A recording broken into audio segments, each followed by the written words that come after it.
Assalamu alaikum wa rahmatullah. We're going to go back to our, just spotlight myself. I'm going to go back to sharing my screen and hold on a second.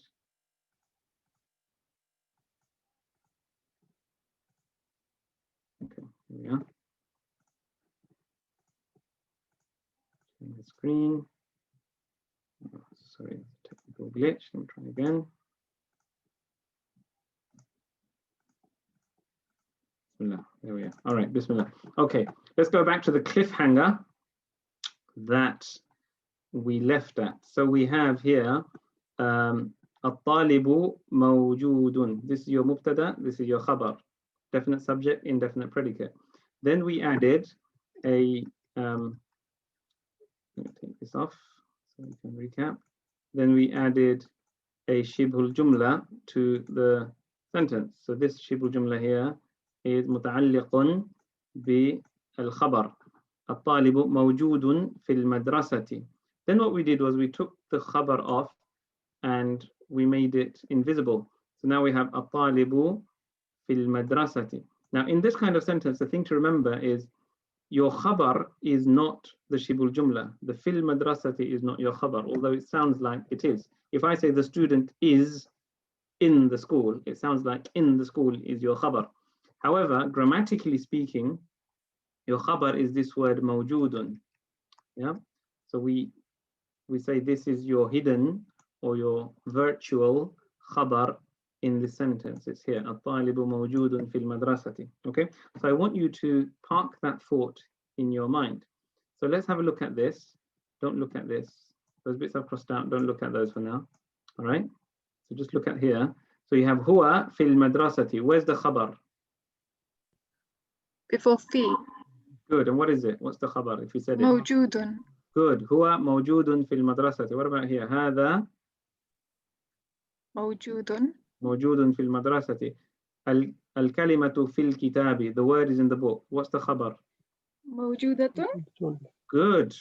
Yeah. You make it موجودة because الكلمة is feminine. الكلمة موجودة في الكتاب. Good. So it's really important to understand this concept of this virtual or hidden khabar in order to understand what I'm going to say next.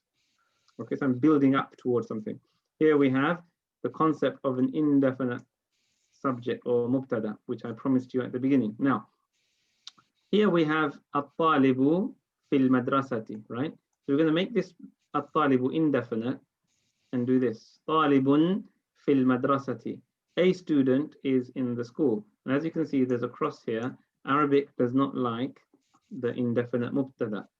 Doesn't like the mubtada to be indefinite unless you have a very good reason. So Arabic does allow you, so long as you have a very good reason. I gave you a good reason at the beginning. What was it? Situation. Emergency situation, yeah. So if imagine there's an emergency and there's a terrifying student in the school and you wanted to warn everybody going in, you said, "Talibun fil madrasa," right? You'd probably say something like, "Asadun fil madrasa." Ma ma'na asadun? Lion. Lion. Lion, yeah. It'd probably be asadun, not talibun, all right? But you get my drift, yeah. So you get talibun fil madrasa is not allowed except in an emergency situation. Now there is another situation when it's allowed, and that is when you switch the indefinite mubtada with your shibul jumla. All right. So if you say fil madrasati talibun, a student is in the school, the Arabic says, look, I don't mind if you start off with your definite shibul jumla, but you have to put the indefinite khabar afterwards. All right. So now look at the three translations of this. A student is in the school, or there is a student in the school, or if you just go literally along the word order, in the school there, or just in the school is a student. Those are the three possible English translations. So when you see anything like these three in English, yeah, what are you going to translate into in Arabic? You're going to translate into an indefinite mubtada preceded by a shibul jumla. Right? So this is a translation skill. When you learn how to be a professional translator, they teach you these things. They say, right, in English, this structure translates into this Arabic structure. All right, so it's not always intuitive. So if I say, There is food in the house. How do you say that? بالبيت طعام. Fil bayti ta'amun. Good. There is rest in the weekend. في نهاية الأسبوع. Rest. رحلة. Rihlatun is not a rest. Rihlatun is a trip, travel. Okay, so there is a trip in the weekend. Okay, so في نهاية الأسبوع رحلة. Okay, there is a trip in the weekend. The word for rest is استراحة. استراحة. Good. في نهاية الأسبوع استراحة من العمل. There is rest from work in the weekend. You see, so we're going to use this indefinite mubtada, but before it you've got to put a shibhul jumla. All right, that's called an indefinite mubtada structure. This is the most common, probably the most common use of the indefinite mubtada in the Arabic language. So we've got some other examples here.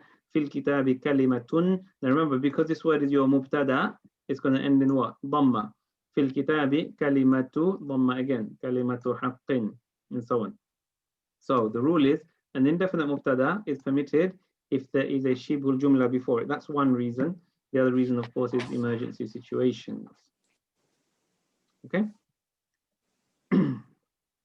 Ustad, a quick question. Can yakunu be also a verb? Yakunu is a verb. Okay. Yeah. It's a being. Being, yes, that's right. Okay. So in this sentence, fil madrasati talibun, where's the khabar? The khabar is actually there at the beginning. It's the mawjudun. So you'd say a student is mawjudun, is present in the school. You see? So if somebody asks you, where's the khabar in the sentence? Fil madrasati talibun, you say al khabaru fil bidayati, the khabar is at the beginning. Wal khabaru mawjudun. Fal jumlatu, the sentence is mawjudun fil madrasati talibun. All right? If I say عندي سؤال, سؤال is the مبتدا. Exactly. So when you have indi, excellent point. So inda, so the shibul jumla is produced either by a preposition, which is fi, or by these other words which are preposition-like. They're actually in Arabic not defined as prepositions. In English, you would consider them to be prepositions, like the word with. Yeah, with in English you'd consider to be a preposition. In Arabic, it's just considered to be something else. But anyway, it's that plus, when that works in an idafa, so when you say indi, you have an idafa construction here, indi. All right, so this type of idafa, like ma'i, does the same thing. And you have ladayya. Ladayya does the same thing. Yeah. You have other things like ba'da. Yeah.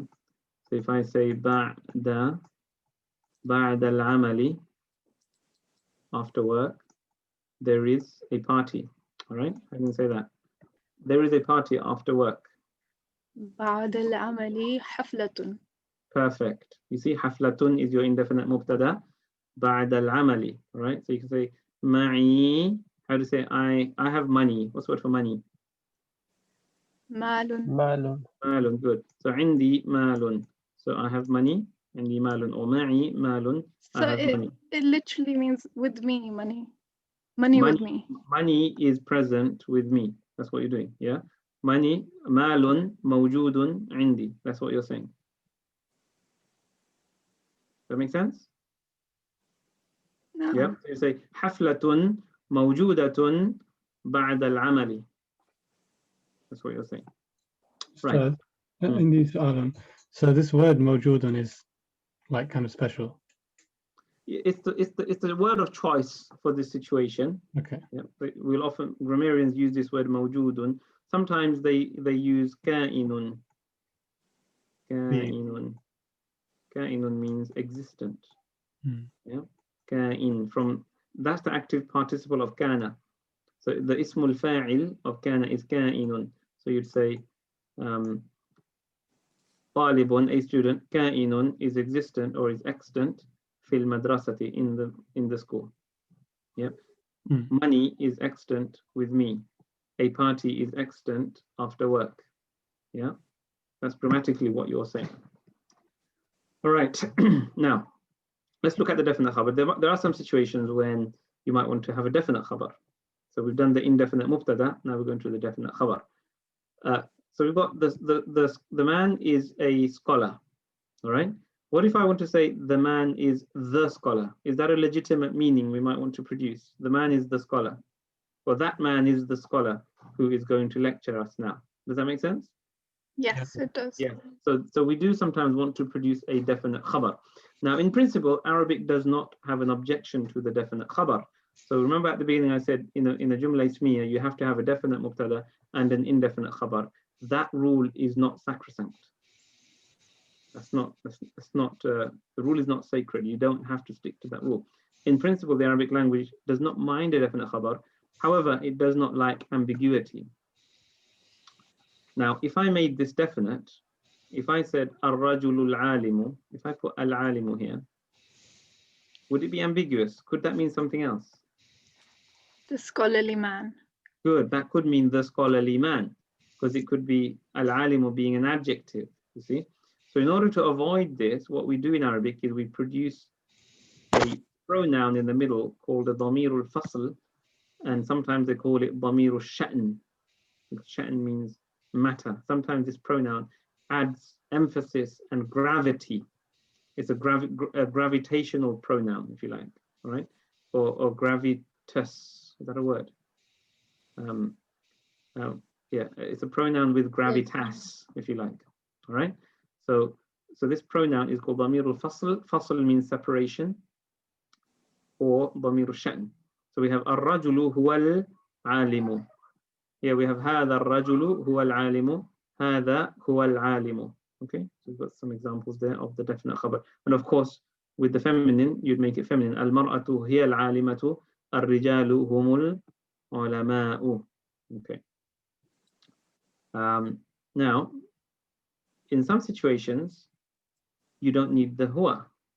Why? Because particularly if this word is not an adjective, if it's a noun, if you say ar-rajulul ustadhu, right, you wouldn't say the professor man, or you wouldn't really say that because this word is considered to be more of a noun. So you'd say the man is the professor. Does that make sense? So when the khabar is a noun, you can sometimes just get away without the huwa. Have a definite khabar. The other situation is when your mubtada is a pronoun. So if you say he is the scholar, you'd say huwa al-alimu. So how would I say I am the teacher? Ana ustadun. Ana ustadun means I'm a teacher. I'd say I am the teacher. Ana al-ustadu. Ana al-ustadu. Good. So you can have a definite khabar there and just say ana al-ustadu. Ana al-ustadu. Huwa al-ustadu. He is the teacher. You see? Because otherwise you'd end up saying huwa al-ustadu, which sounds a bit mealy-mouthed. You don't have to say huwa al-ustadu. You say huwa al-ustadu because that can't be misunderstood. There's no ambiguity there. Huwa al-ustadu. And we have this in the Qur'an, ana Allahu and huwa Allahu. Yeah, so you'd use the pronoun that's relevant. Now, you can also reverse it. And if you say the scholar is he, al-alimu huwa, again, the huwa is your definite khabar, but no ambiguity. And you can even say huwa, he is he. Hadha huwa, this is it. So if someone says, Aina kitabuka, say hadha huwa. Or huwa hadha, it is this, or this is it. Yeah. Okay. I had actually it's Rupan's friend. So Rupan had a friend who's a martial artist, a black belt in four martial arts. So mashallah, he converted to Islam through his friendship with Rupan. And this was a long time. This was when Rupan was a teenager. So mashallah, Rupan persuaded this man who was much older than him and us, a good 10, 15 years older than us. Or through his relationship with him, he was Rupan's martial arts teacher. So through his interactions with Rupan, he became attracted to Islam, and Allah guided him, and he converted to Islam. And then he went abroad, and he went to study in the Middle East. And he was in a particular lesson in Jordan, and the Sheikh was talking about our relationship with Allah and how we must have a healthy relationship with Allah. And at the end, in the question and answers, he said, Sheikh, you're teaching your students, you know, to be spiritually healthy. What are you doing for their physical health? Because that's his obsession. His obsession is physical fitness. And the Sheikh said, we do hua hua. Hua hua meaning the martial art move, hua hua. But hua hua in what the Sheikh was saying was a reference to Allah, because hua is the pronoun of Allah. Huwa Allahu, qul huwa Allahu ahad. So he's saying we concern ourselves with hua hua, meaning Allah, Allah. And I leave the martial arts to you, so you can train them. Right. The other situation when you can have a definite khabar is when the khabar is in an idafa. Yeah. So here, because there's no alif lam there, yeah, so you're not going to get an ambiguity. So you say ar-rajulu ustadhul waladi. Here, you don't need a huwa. You can put a huwa in here. You could say ar-rajulu huwa ustadhul waladi. That's fine. Okay, so how would you say my favorite food? Let's say my favorite food. طعامي المفضل. Good. طعامي المفضل is fried chicken. هو الدجاج. My favorite food is the chicken, literally. طعامي المفضل. So your mubtada is definite. هو, you got a huwa there. الدجاج is the chicken. Now, if I take the huwa away and I say طعامي المفضل الدجاج, is there any ambiguity there? Can الدجاج be seen as an adjective of the mubtada? No. No, because it's not an adjective, it's a noun. So that goes back to where the khabar is a noun. Remember that point here we did earlier? Where the khabar is a noun. I think it was here, yeah. So this is an example of this. طعامي المفضل الدجاج. My favorite food is the chicken. All right? Okay. A lot of this is common sense. I mean, this is why I don't like to teach using these rules, because we've got pages and pages of notes here, and I could sort of bombard you with this, and at the end of the lesson, your head is buzzing with all of this, and you think, all right, how do I say this? And you have to go down your notes. Whereas it's much better to learn Arabic through sama', through listening and through application, and then to just go over this at the end. So ummuka ummi, you've got both are definite. Rabbuna Rabbus samawati. You see this in the Quran. Our Lord is the Lord of the heavens. Rabbuna Rabbus samawati. Definite mubtada, definite khabar. Muhammadun Rasulullahi. Definite mubtada, definite khabar. Okay. And just generally, when there's simply no room for confusion, Ismi Hasanun. My name is Hasan. Ismuhu Ahmadu. His name is Ahmad. Okay. So I'm not going to go through the summary. Got some vocab here. Right. I've got some vocab here and then some exercises, and then I've got another section for the noun sentence. Since we've got an extra lesson, let's stop here for today, and I'll take you through this next lesson, and then we'll do a bit of the verb sentence next lesson, and then finish off the verb sentence the lesson after that, and we'll do the extra lesson with something new. All right. Okay, so let's stop this here and go on to our Qur'an quiz. I'll share my screen. Okay, before we do that, let me give you a little treat. Right, we're going to start off with our favorite man. Man nuhibbuhu, who do we love? قولوا نحب محمدا. Say نحب محمدا.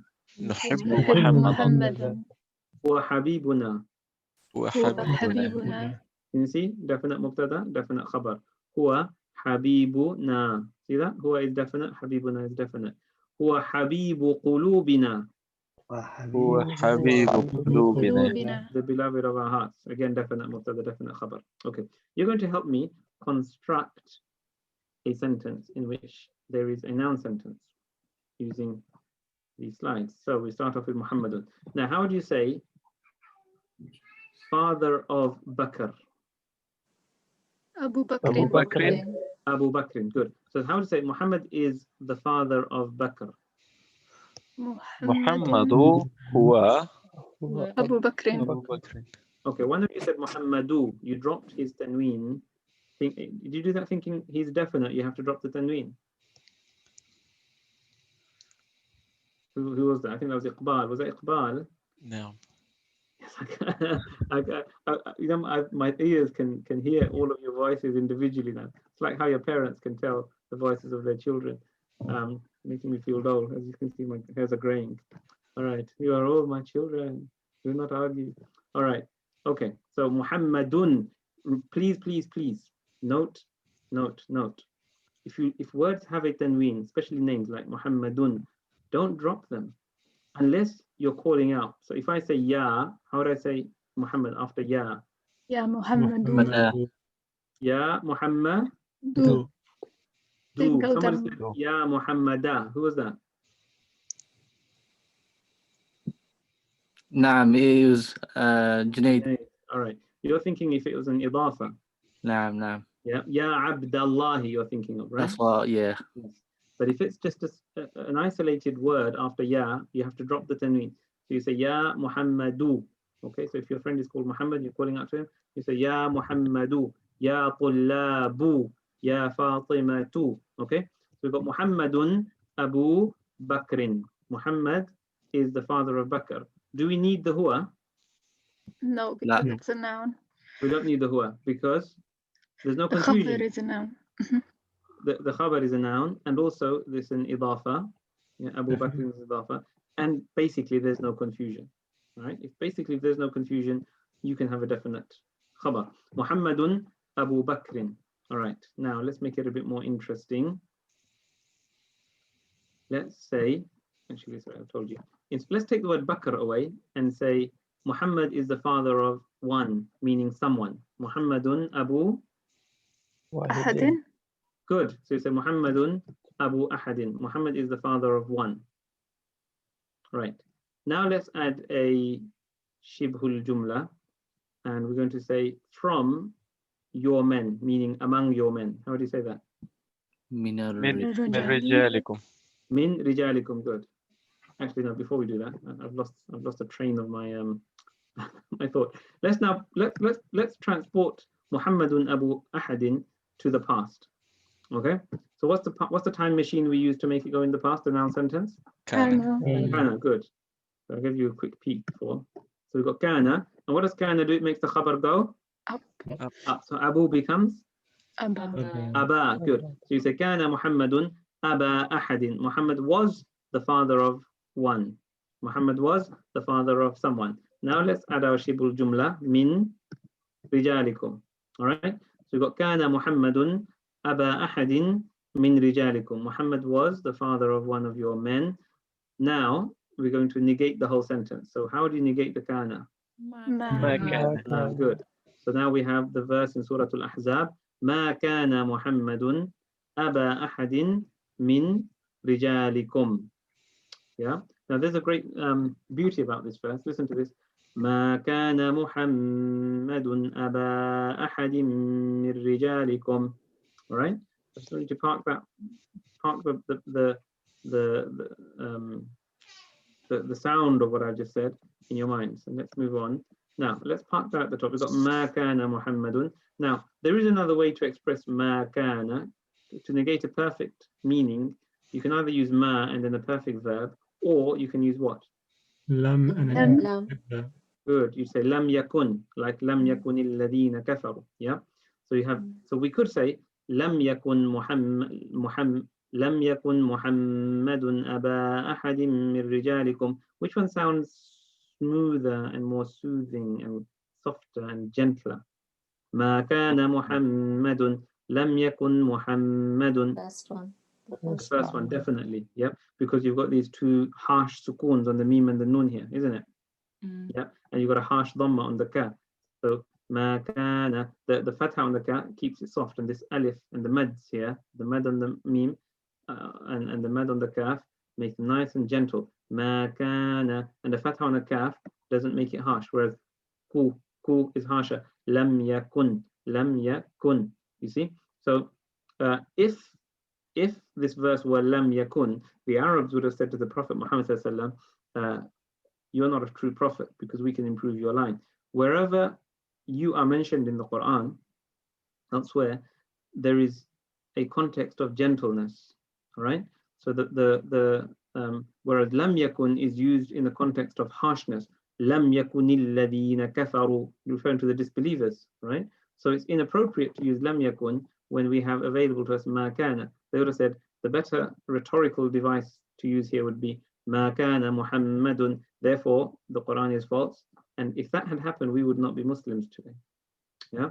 So this just in the difference between ma kana and lam yakun, you have this tremendous i'jaz of the Quran, al-balaghi, the rhetorical miracle of the Quran. All right, let's have a look at what altering something else. Let's look at this idafa here. Here we've, in fact, here we don't have an idafa. We've got an idafa between these two, and then we've got a min, and we've got another idafa here. Aba ahadin min rijalikum. Remember last week I showed you how sometimes you can break the idafa with a preposition. Yeah. Let's take the preposition away and create a continuous idafa. Let's see what happens. If we say aba ahadi rijalikum, is the meaning basically the same? Yes. Yes. The father of one of the men of yours. Yeah. Okay. Now let's read it. ما كان محمد أبا أحد رجالكم. Listen to the original. ما كان محمد أبا أحد من رجالكم. Which one has more mizan, more balance? First one. The first one, because the second one is imbalanced. The end is too short. Listen to it. ما كان محمد أبا أحد. See, محمد أبا أحد. Those two tanweens balance each other out. أبا أحد من رجالكم. So this is the i'jaz of the Quran. Some people say al-musiqi. Some people say this is the musical or the miracle of the Quran in just the way it even sounds. Yeah, look at the difference. ما كان محمد أبا أحد رجالكم. It just kind of falls off the cliff. Yeah, أبا أحد رجالكم. It doesn't sort of fulfill you. All right. Now, instead of saying أحد رجالكم, you could just say أحدكم, right? Would the meaning basically be the same? One of you, father of one of you. Would that make sense? Yeah. Yeah.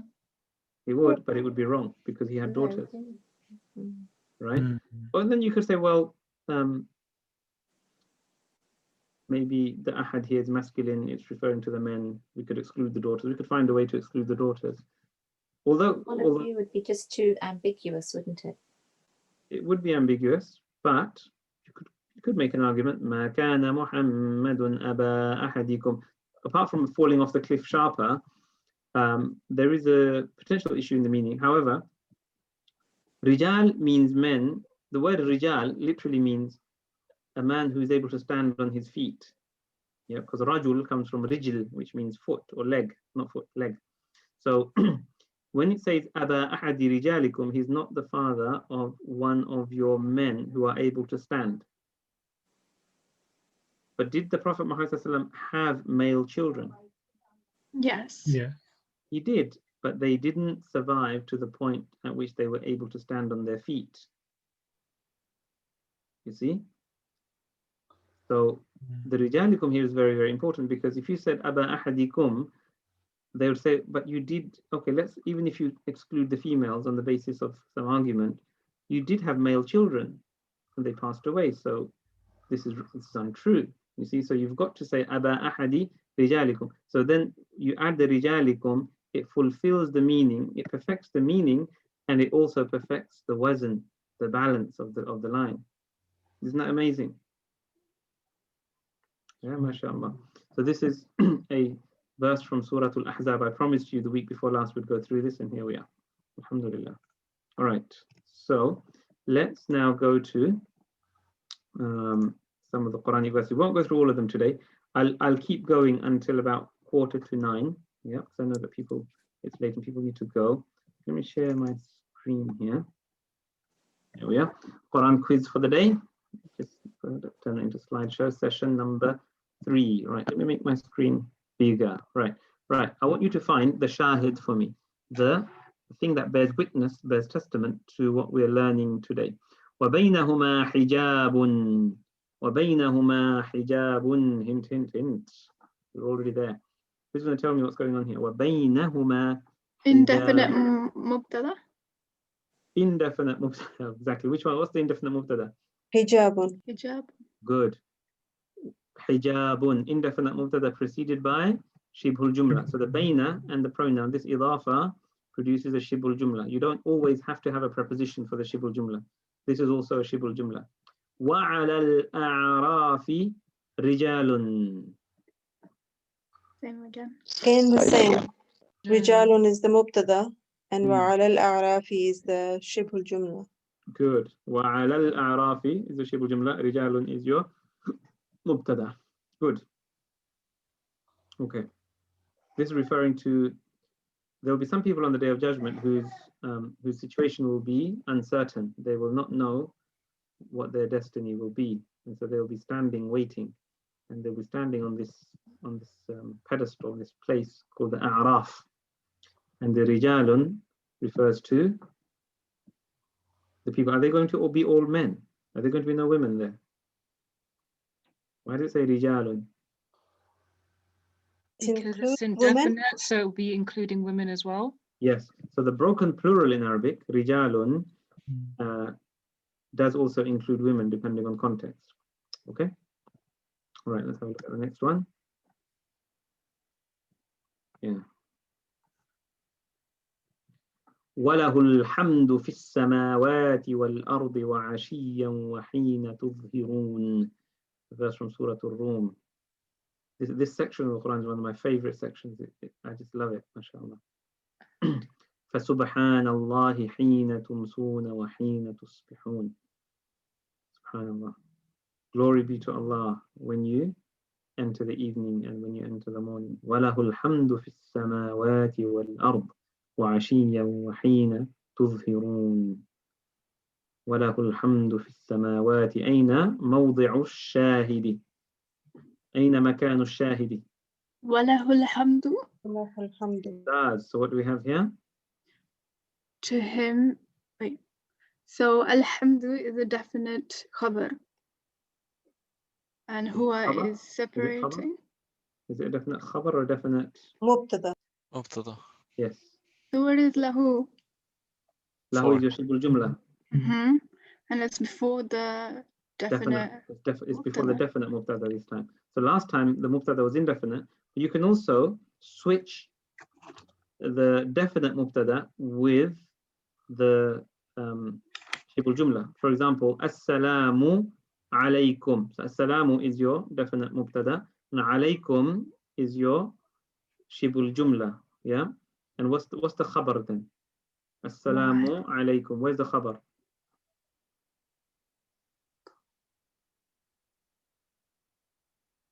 Remember that hidden khabar? What's the word we use? موجود. Assalamu mawjudun aw ka'inun alaykum. Peace is, or may peace be extant upon you. Yeah, so extant or present. Mawjudun. You can use hadirun there as well instead of mawjudun if you like. Assalamu hadirun alaykum.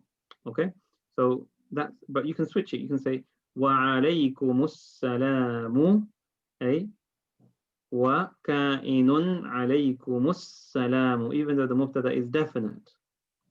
All right, so here we've got an example like that. So alhamdulillah, but we switched it around. We said lahul hamdu. And who can remind me what happens to the meaning when you switch the mubtada and the khabar?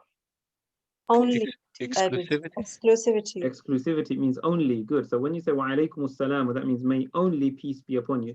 So walahul hamdu means only praise belongs to him, or to him alone belongs praise. Yeah. Good. Sorry. Let's move to the next one. Here we are. وَلِلَّهِ مُلْكُ السَّمَاوَاتِ وَالْأَرْضِ. لله الملك. لِلَّهِ مُلْكُ السَّمَاوَاتِ. Good. So what's going on here? Al-mulku is The It's not al-mulku, by the way. It's ملك mulku. السماوات. السماوات. It's the khabar, but it's إضافة. I think mulku is the mubtada. مبتدأ. Samawati wal ard. Maria, when you're saying khabar, you're meaning mubtada. You're meaning the indefinite, the definite or the indefinite subject. Yeah. So remember the khabar here. I'm meaning the khabar. You Because I can see Allah as definite, and then I see predicate but as mulku let's samawati. look carefully. Let's look carefully. It's not Allah. It's lillah. There's a preposition before the lafz al-jalala. It's li Allahi. Okay. So that's your shibhul jumla, right? It's a prepositional phrase, and then you've got a noun that's in default. This noun is your subject, not your predicate. So you could read it as mulku samawati lillahi. Good. Mulku samawati lillahi is the basic sentence. So mulku samawati ka'inun lillahi. This is your sentence. The kingdom of the heavens and the earth is existent, belonging to Allah. So is existent. So ka'inun or mawjudun is your khabar. So you'd say mawjudun lillahi mulku samawati wal ardi. All right. So mulku is your subject. It's very important. This is your mubtada, not your khabar. And this will be very, very important for what we're going to do next week. Because when you put kana or inna before these sentences, you need to remember that inna affects the subject and kana doesn't. Okay, so if I said kana here, I would say kana lillahi mulkus samawati. For example, I say kana indi dar Sun. sun. Inna indi dar san. Yeah, because inna will affect the indefinite subject after the indi. Same thing here. So inna lillahi mulkas samawati, you would say. Yeah, inna lillahi mulka as-samawati. Mulka will go up because the mubtada after inna will go up, even though it's separated from the inna. All right, this other bit. Wa ila Allahil masiru. Masiru is the mubtada. And wa ila Allahi shibhul jumla. Good. Ila Allahi shibhul jumla. Al masiru is your mubtada. All right. Okay, let's go to the next one. Alam ya'lamu, did they not know? Anna Allaha huwa yaqbalu at-tawbata an ibadihi. Anna Allah huwa yaqbalu at-tawbata. So Anna Allah is the mubtada. Allah is the mubtada, good, because Anna has made it go up. Yeah, so Allah is the subject. If we didn't have the Anna, it would be Allahu huwa yaqbalu at-tawbata. Yeah, so Allah is your mubtada. Huwa is what? It's damir. Is that another mubtada? It's helping us to. Ustad, it's, I is can't that see the noun pronoun? sentence It's because there's a verb in it. it's a But we said verbal noun. the sentence begins with a noun, There's a noun. and even if there's a verb later, it's still a noun sentence. All right. If I say, Allahu alimun, all right, is there a noun sentence? Yes. Allah is all-knowing. Allah is omniscient. If I say Allahu ya'lamu, is that a noun sentence? Yes. It Yes. has the noun meaning, But yeah. it's a subject of a verb, not a Yeah. subject of a So noun now the sentence. khabar in your noun sentence is a verb instead of a noun or an adjective, but it's still a noun sentence. But even the subject, it's the subject of a verb, right? It has a different name. Or is it still called mubtada? Yeah, I don't. Yeah, I'm not worried about what it's called. Let's just think about meaning. It's still a noun sentence. No. In this situation, it's still called a mubtada. Okay. Yeah, because the verb's afterwards. You only call it the fa'il when the doer is after the verb. When it's before the verb, you'll still call it mubtada. Okay, because Arabs will still see this as a noun sentence, which is correct because the noun is still the same, except the attribute in the khabar, instead of an adjective, it's just a verb. Instead of a static attribute, it's an active action, but it's still an attribute. Yeah. Hasanan. So if I say I am seated, seated is a noun or an adjective. But if I say I am sitting, sitting is a verb, but I'm producing the same meaning, aren't I? Yeah. So the khabar, the predicate, can be a verb. So here, the predicate of your noun sentence is yaqbalu. Now, somebody said that, is this a second mubtada? And I felt like jumping out of my chair saying, yeah, was that you, Asima? نعم أستاذ. MashaAllah, MashaAllah.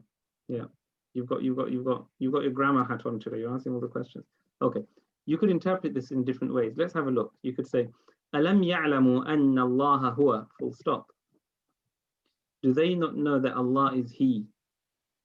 Do we need to say anything else? It's not a Complete complete sentence. sentence. Yes, It is a complete sentence. Allahu huwa. Remember, your khabar can be a pronoun. I'll give you an example of it in the notes. Yeah. Allahu huwa. Allah is He. You could say huwa Allahu. He is Allah. You can also say Allahu huwa. So you could interpret this as a full stop here. You could say Alam ya'lamu anna Allah huwa. Do they not know that Allah is He? Allah does not need an introduction. He is He. Yeah. The pronoun huwa, just as the Sheikh said, we do huwa huwa. Huwa is the dhamir that refers to Allah's name, and Allah uses the word huwa. Qul huwa Allahu ahadun. We'll look at qul huwa Allahu ahadun later, okay? Because we've got something similar going on there. So here you could say full stop, and then you've got yaqbalu tawbata as a new sentence, or you could say alam ya'lamu anna Allaha huwa yaqbalu, the huwa being the dhamiru sha'n in between the mubtada and the khabar, giving gravity to the sentence, okay, giving sha'n or might or majesty to the sentence. All right. Ustad, Yes. why do we separate off the alam ya'lamu from the rest of the sentence? Why is that not considered a verbal sentence? Because anna, okay. So so there's sentences within sentences. This is Russian doll sentences, yeah. So you've got alam ya'lamu, do they not know? What do they not know? Do they not know the whole of this, right? So everything that's going to come with the anna is going to be the object of the verb ya'lamu. Does that make sense? Yes. So Yeah. you're looking at they it not as a know secondary that? sentence within. Good. Then within this sentence, the whole sentence is the object of ya'lamu. Within there, we've got other sentences, and then you can have even sentences within there. So here we could say, do they not know that Allah, so Allah is your mubtada, and then huwa yaqbalu being a new sentence, huwa being a mubtada, yaqbalu being the khabar, and this mubtada and the khabar together being the khabar of Allah. Yeah, for example, if I say, don't you know that Hassan, he swims on Friday? You see what I'm doing? So he swims is a khabar. So he swims is a mubtada and a khabar, but the two together wrap up and then go into the other main sentence is Hassan, he swims. Does that make sense? Yeah, we're going really into the matrix now. Huh? We're going really into the matrix. It's too deep. into the matrix. All right, we're starting to fly. Okay. So, Ustad, would we consider anna as part of the second sentence or the first sentence?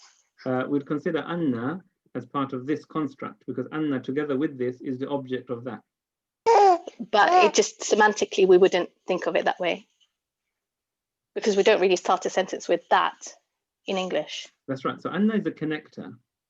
Yeah. So anna is a connector. It's connecting. It's creating a connection, enabling this to come after that. Right. So anna isn't part of. Remember, anna is a particle. So the particle isn't really part of the sentence.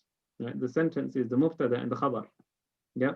So you could think of the lafzul jalala, Allah being your mubtada, and then this being a dhamir sha'n, and that being the khabar. Yeah. Interpretation 1. Interpretation 2. Allah is the mubtada, huwa is the khabar, full stop. Yaqbalu is a new sentence. Yeah. Interpretation 3. Allah is your mubtada, and then huwa yaqbalu is another sentence, which together is the khabar of the mubtada. Right. So we've got 3 interpretations there. Fascinating, isn't it? Which is the most common interpretation? What is your sort of? No, they're all possible because they all produce amazing different nuances of meaning. So this Qur'an is rich with meaning. All right. Okay.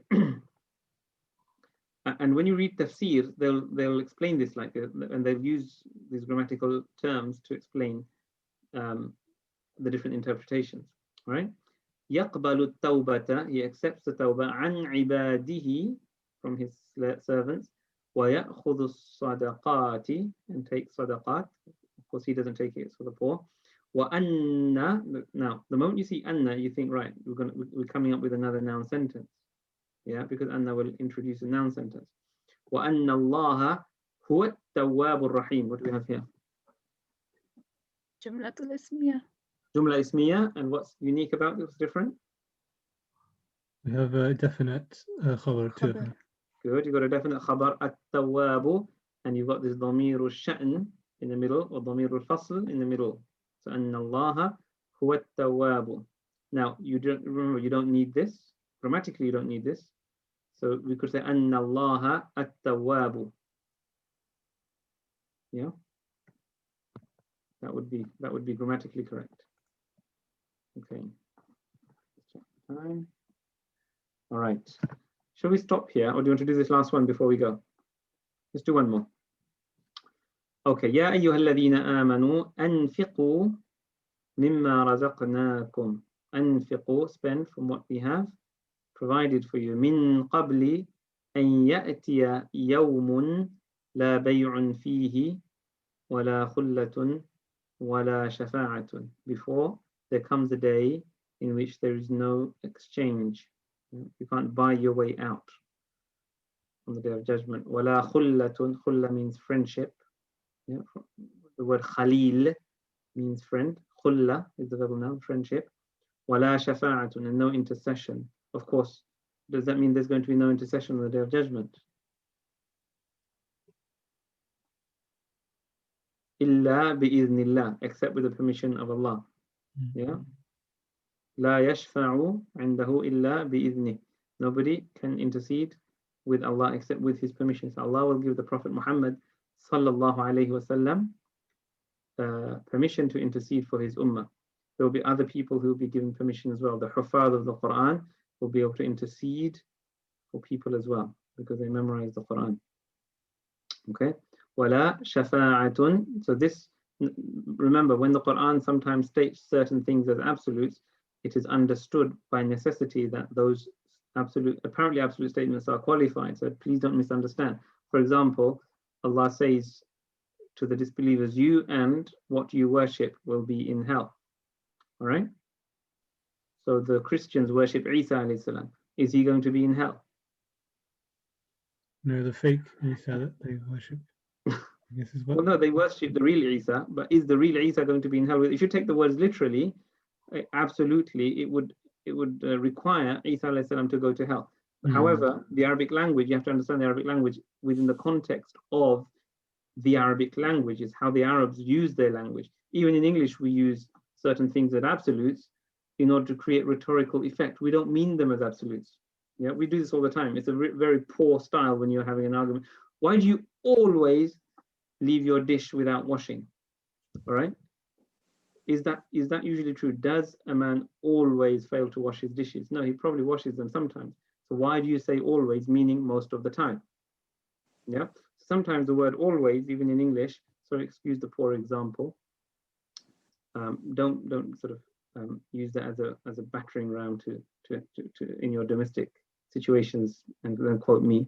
Right? So, but the example is there. We sometimes use absolute language for rhetorical impact, and the Quran does this. Okay, so we need to understand how absolutes are used rhetorically in the Arabic language, because in every language is different. Arabic doesn't use it the same way as English.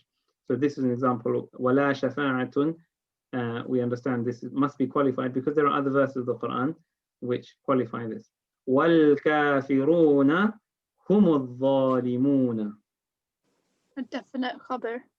Good, definite khabar, separated by damiru sha'. Now, if we remove the hum here, we would get ambiguity. Wal kafiruna zalimuna could mean the oppressing disbelievers, couldn't it? As an adjective. Yeah. So here the hum actually removes that ambiguity. Wal kafiruna humul zalimun. Although depending on context, you might still be able to work out without the hum that this is the khabar. Because if you have a full stop here, if the verse were وَالْكَافِرُونَ الظَّالِمُونَ, full stop, then this must be the khabar, because otherwise you have no meaning. You don't have a complete sentence. Okay, any final questions before we go? Hope you enjoyed the class. You enjoy it? No. No. Yeah. Jazakallah. It's lovely to be able to do some grammar and then look through the Quran and analyze the Quranic verses. Alhamdulillah. All right. قولوا معي سبحانك اللهم سبحانك اللهم سبحانك اللهم وبحمدك وبحمدك أشهد أن لا إله أشهد أن لا إله إله إلا أنت إلا أنت أستغفرك استغفرك أستغفرك وأتوب إليك أتوب وجزاكم الله خيرا والسلام عليكم ورحمة الله وبركاته. إليك. عليكم السلام ورحمة